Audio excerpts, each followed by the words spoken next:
اهلا بيكم، معاكم هبه من قناه كوني مبدعه مع هبه. النهارده ان شاء الله الفيديو بتاعنا هيكون عن تنظيف حوامل البوتاجاز، الحوامل اللي هي التقيله دي، حوامل الظهر مش الحوامل التانية. مشكله الحوامل دي يا جماعه ان هي بتكون دهون كتير قوي، وغير ان هي بتكون دهون صعب جدا ان انت تطلعي الدهون من عليها. يعني الحوامل التانية الخفيفة أسهل بكتير لأن هي بتبقى ناعمة، إنما دي خشنة، الدهون بتثبت فيها جامد. دلوقتي احنا هنحتاج ايه؟ انا عندي هنا هوت باور. وللي مش من مصر، الباور ده حاجة مذيبة للدهون، يعني حاجة من المنظفات بتذيب الدهون زي مستر ماسلز والحاجات دي. كل واحد عنده في دولته يشوف بقى هي ايه الحاجة المناسبة ليه. مهم انا المتاح عندي هنا هو الباور. في عندي هنا نص كوباية خل، وفي عندي كلوروكس. هو انا عارفة ان الكلوروكس ده بتاع الغسيل، بس هو بيتعامل بقى مع الحاجات اللي فيها دهون دي بشكل فظيع. كنا عملنا فيديو قبل كده لتنظيف البوتاجاز، وكنت استخدمته وانتوا شفتوا بعينيكوا هو كان نتيجته عاملة ازاي. انا هسيب لكم الرابط بتاع الفيديو بتاع البوتاجاز فوق. فهو ممتاز في الحاجات دي. ومعايا هنا منظف. هعمل ايه؟ المفروض ان انا اول حاجة هعملها ان انا هجيب طبق كبير، هحط فيه الحوامل دي، وهغلي مية، وهحط فيها الخل والكلوروكس والمسحوق، وهخلي الباور للاخر. ممكن احط شوية في المية، وممكن اخليه هو في الاخر خالص، ابقى بخ لو في اي حاجة وقفت قدامي.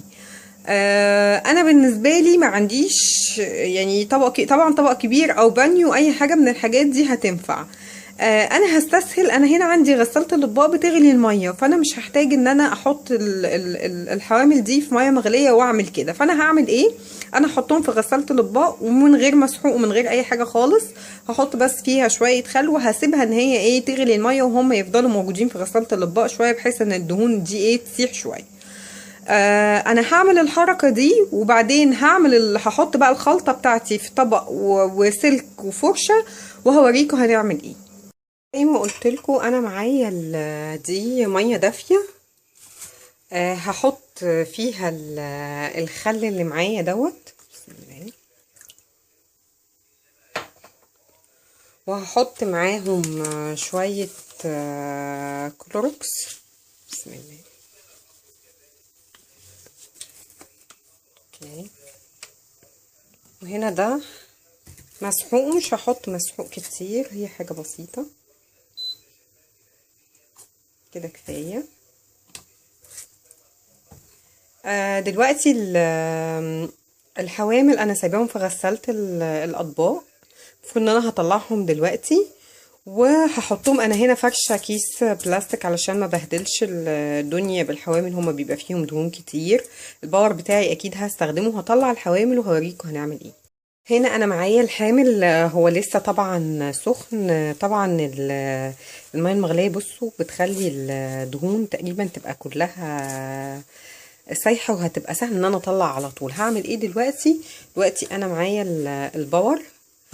هبتدي ان انا ابخ على الحامل كله، وهو لسه كده طري. انا عايزه الدهون دي كده تكون بالمنظر ده.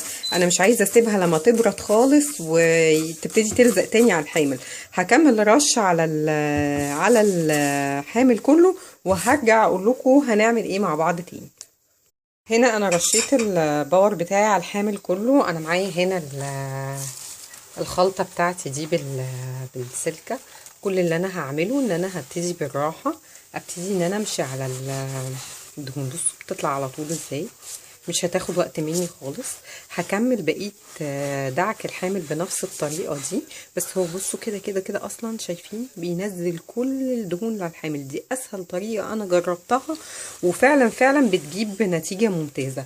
هكمل بقية دعك الحامل كله، وهرجع لكم اوريكم شكله في النهاية. هنا الحوامل بتاعتي بعد ما خلصوا، انا عايزه اقول لكم نطفوا كويس. اتمنى ان انتوا تجربوا الخلطه دي، هتعجبكم كويس جدا. هي بتنظف وبتشيل الدهون فعلا.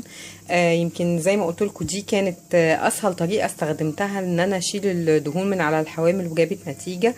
اتمنى ان انتوا تجربوا الوصفه وتعجبكم. كان معاكم هبه، باي باي.